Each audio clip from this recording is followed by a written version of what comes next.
চ্যানেলের পক্ষ থেকে রেসিপি লোটে মাছের কাঠি রোল। তো চলো তোমাদের সবাইকার সঙ্গে এই রেসিপিটা শেয়ার করে নিই। আমি এখানে 500 গ্রাম লোটে মাছ নিয়েছি। প্রথমে লোটে মাছটাকে একটু ভাপিয়ে নেব, জলে সেদ্ধ করে নিয়ে আমি কাঁটাটা বেছে নেব।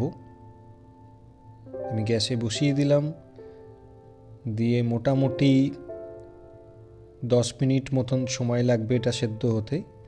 আমি সেদ্ধ করে নিয়েছি লোটে মাছটা, এটা আমি কাঁটা ছাড়িয়ে নেব।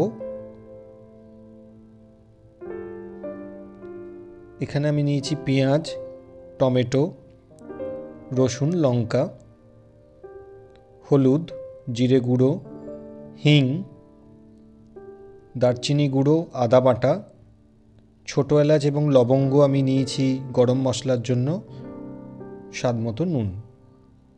কড়াইটা গ্যাসে বসিয়ে দিয়ে আমি 2 টেবিল চামচ সর্ষের তেল দিয়ে দেবো। তারপর দেব গোটা জিরে ফোড়ন হিসাবে এবং রসুন দিয়ে দেবো। রসুনটা একটু লাল করে ভেজে নিয়ে তাতে দিয়ে দেবো পেঁয়াজ কুচো। পেঁয়াজটা একটু ভাজা ভাজা করে তাতে দিয়ে দেবো কাঁচা লঙ্কা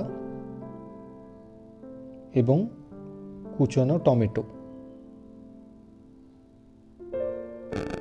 স্বাদ মতন নুনটা আমি টমেটোর মধ্যে অ্যাড করে নেব, তাহলে পরে টমেটোর মধ্যে থেকে টমেটোর রসটা বেরিয়ে আসবে।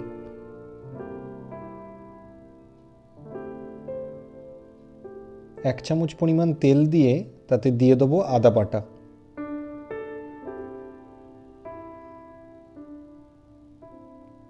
মিশ্রণটাকে একটু মিশিয়ে ভাজা করে নিয়ে আমি এতে দিয়ে দেবো সেদ্ধ করে রাখা লোটে মাছ।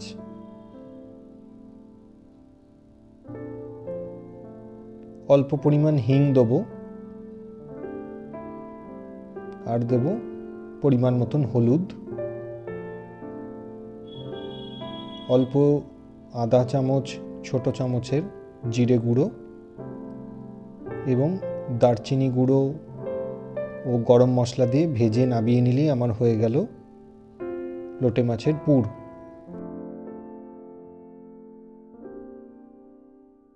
আমি এখানে 4 পিস ব্রাউন ব্রেড নিয়েছি।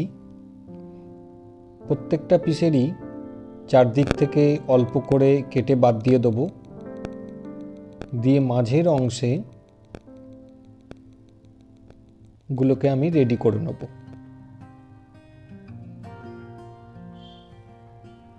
অল্প পরিমাণ জল ছিটিয়ে দিয়ে দু পিঠেই আমি এটাকে একটু বেলে নেব।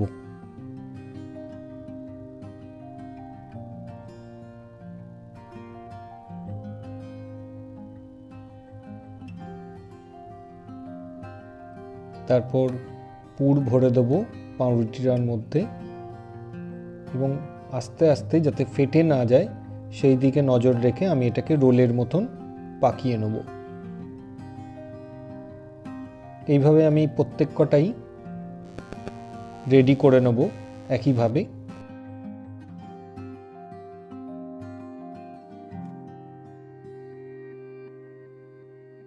আমার রেডি হয়ে গেছে 4 পিস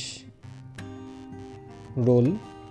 এবার আমি অল্প কর্নফ্লাওয়ার নিয়ে সেটা একটু মোটা করেই গুলে নেব, দিয়ে একে একে প্রত্যেকটা রোল ভালো করে কর্নফ্লাওয়ারের গোলার মধ্যে ভালো করে ডুবিয়ে নেব, দিয়ে ছাঁকা তেলে আমি একে অল্প আঁচে ভেজে নেব।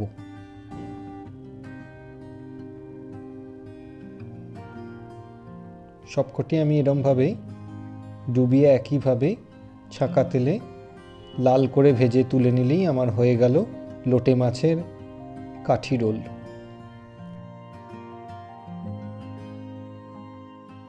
তোমরা অবশ্যই বাড়িতে এই রেসিপিটা ট্রাই করো, আশা করি খুবই ভালো লাগবে। এবং যদি আমার এই ভিডিওটা ভালো লেগে থাকে তাহলে অবশ্যই একটা লাইক করো এবং চ্যানেলটাকে সাবস্ক্রাইব করে দিও।